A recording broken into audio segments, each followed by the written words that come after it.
सिया और यश दोनों बहन भाई सुंदर, सुशिक्षित एवं संस्कारवान बच्चे थे।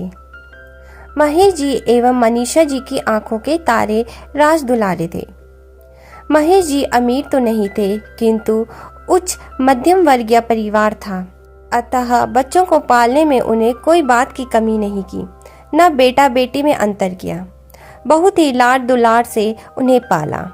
महेश जी सरकारी नौकरी में उच्च पद पर आसीन थे और मनीषा जी एक सुगृहिणी।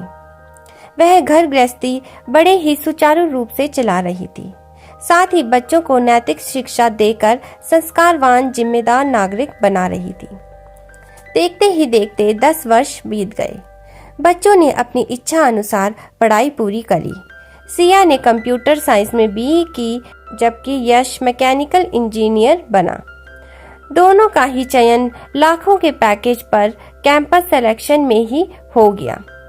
उन्होंने अपनी अपनी जॉब ज्वाइन कर ली।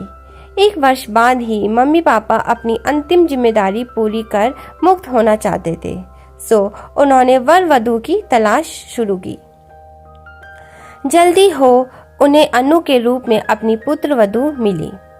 वह भी कंप्यूटर साइंस में इंजीनियरिंग कर मल्टीनेशनल कंपनी में जॉब कर रही थी। बड़ा ही अच्छा सभ्य परिवार था। अनु भी सुशील संस्कारी लड़की थी, सो उन्होंने रिश्ता पक्का कर तुरंत शादी कर दी। अनु एक बहुत ही सुलझी हुई खुले विचारों की लड़की थी।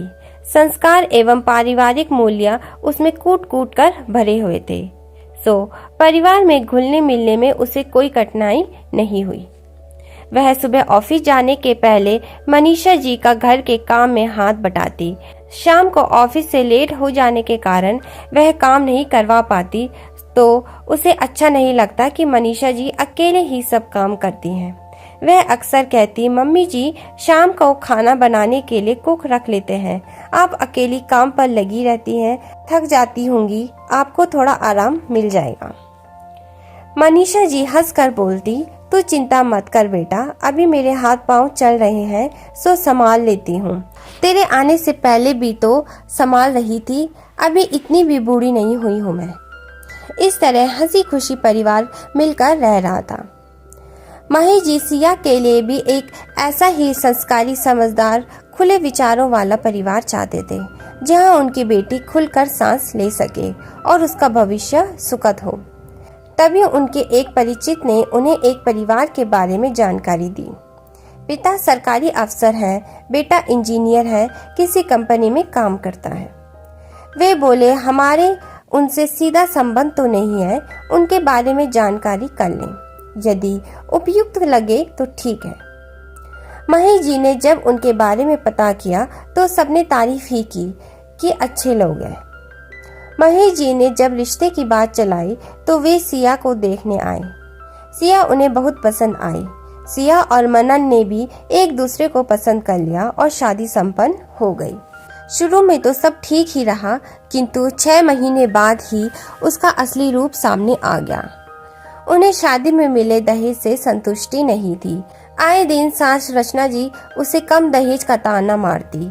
मेरे बेटे को लड़कियों की क्या कमी थी, एक से बढ़कर एक रिश्ते आ रहे थे, लाखों का दहेज मिल रहा था, किंतु हमारी मति पर पत्थर पड़ गए थे जो तुम्हें पसंद कर लिया। जबकि महेश जी ने सामर्थ्य अनुसार बहुत कुछ दिया था। वह दुखी हो जाती पर चुप रहती, शायद इनकी सोच बदल जाए, किंतु रचना जी का व्यवहार दिन प्रतिदिन उसके साथ कटु होता गया। हर समय उसे खरी खोटी सुनाना, उसके काम में नुक्स निकालकर उसे अपमानित करना, बात बात पर संस्कारहीन कहना, माँ ने जब कुछ सिखाया ही नहीं, कुछ काम नहीं आता। सिया मानसिक रूप से परेशान रहने लगी। अभी तक तो रचना जी परेशान कर रही थी, अब मनन ने भी अपना असली रूप दिखाना शुरू कर दिया। बात बात पर उस पर चिल्लाता, कुछ काम ना आने का ताना मारता। धीरे धीरे अब वह अपशब्द भी बोलने लगा। अक्सर शाम को शराब पीकर आता। जब सिया ने उसे समझाने की कोशिश की तो बोला, ज्यादा शिक्षा देने की कोशिश मत करो, ये मेरी जिंदगी है, जैसा चाहूंगा वैसा रहूंगा, तू अपने काम से काम रख। सिया हतप्रभ हो उसका मुंह देखने लगी कि वह बोल क्या रहा है, यह भी नहीं जानता क्या। अब अक्सर उनके बीच झगड़ा होने लगा। उसने सब बात सास को बताई तो बजाय उसका पक्ष लेने के वे बोली, वो मर्द जात है, तुझे उसे रोकने का कोई हक नहीं। संस्कारहीन कहीं की ये भी नहीं जानती कि पति की इज्जत कैसे की जाती है। सिया के तन बदन में आग लगने लगी। यह सुनकर फिर भी वह चुप रही। तभी एक दिन उसके मम्मी पापा भाई यश किसी काम से पुणे आए थे, सो उसे मिलने आ गए। उन्हें देखकर रचना जी एवं राजेंद्र जी कुछ खास खुश नजर नहीं आए। बड़ी रुखाई और बेमन से उनका स्वागत किया। अभी वे बात ही कर रहे थे कि तभी मनन भी वहीं आ गया और देखते ही बोला, हाय अंकल आंटी, आज कैसे आना हो गया। हेलो यश, तुम यार काम धाम पर नहीं जाते हो क्या, जो मुंह उठाए यहाँ चले आए। तीनों उसका मुंह देखने लगे। सिया भी वहीं बैठी थी, उसका सिर शर्म से झुक गया। तभी सिया से बोला, इन्हें चाय नाश्ता करवा दो, शायद ये इसी की चाहत में आए हैं। महेश जी बोले, बेटा तुम ये कैसी बातें कर रहे हो, क्या हम अपनी बेटी से मिलने नहीं आ सकते। क्यों, वो यहाँ ठीक से रह रही है, क्या जरूरत है मिलने की। 25 वर्ष तक शादी से पहले रखा न आपने, अब भी आपका मन नहीं भरा जो मिलने चले आए। रचना और राजेंद्र जी ने एक शब्द भी बेटे से नहीं बोला कि वो कैसे बात कर रहा है। अपने से बड़ों से बात करने की भी तमीज नहीं है। इसको सिया इसके साथ कैसे रह पाती होगी। सोचते हुए वे उठे और बोले, अच्छा हम चलते हैं। किसी ने उन्हें रोकने की कोशिश तक नहीं की। सिया को गले लगाते हुए उसके सिर पर हाथ फेरा। वह डबडबाई आंखों से उन्हें देखती रही। सिया उनके जाने के बाद बोली, ये तुमने किस तरह का व्यवहार किया। मेरे मम्मी पापा के साथ यश भाई बड़े हैं, तुम कैसे बोले, ये ही तुम्हारे संस्कार हैं। मेरे को तो घर में दसियों बार संस्कारहीन कहा जाता है, जबकि तुमने अपना व्यवहार देखा।